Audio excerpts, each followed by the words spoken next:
Why is trust so important to leadership? To me, it's actually the most important aspect of leadership. Because how do we define usually leadership? Leadership is about influencing other people.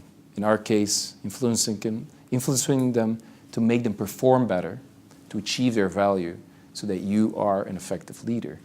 So trust is a key component that makes that people perceive you as credible, that the decisions you take are legitimate.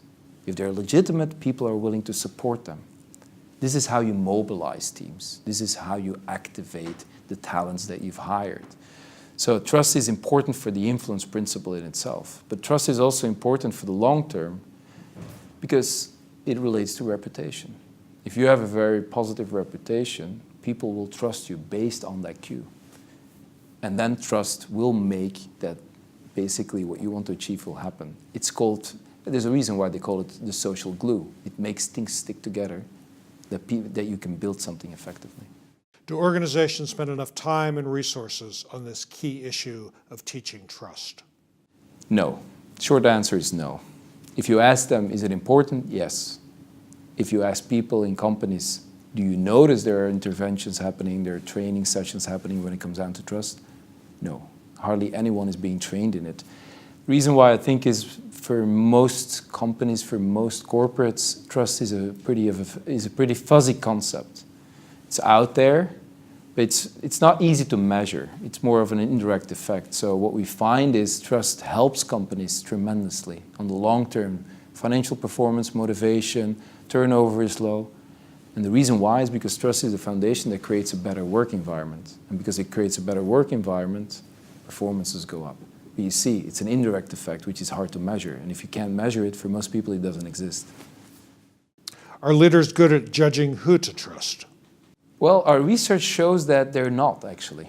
And it's such a valuable skill, of course, because if you think about it, the higher you go on the hierarchical ladder, the more influence you have, the more power you have, it's extremely important that you're surrounded by people you can trust, or the trust that you give to people to execute, that's justified.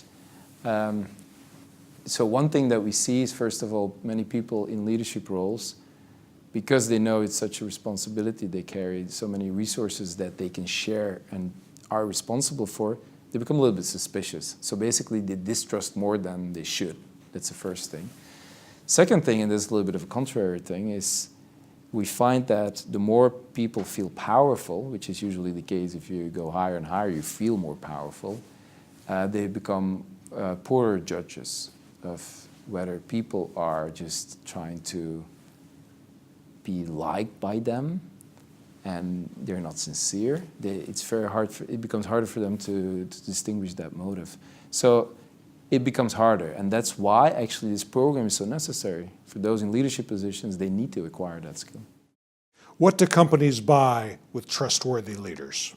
Research shows that companies that have a trustworthy climate, so a work culture that is perceived as they're trusting relationships, I'm not being betrayed there, it's an open communication style, on the long term they perform better in terms of market shares. And what is very important is, again, what I pointed out earlier, the indirect effect that trustworthy climates creates is that talents stay, turnover is lower, there's stronger commitments, plus trust is very much related to innovation as well. If you want to share ideas and make sure that they're being used, you need to have trust in your company. So basically, on the long term, it promotes your financial performance because of all these effects.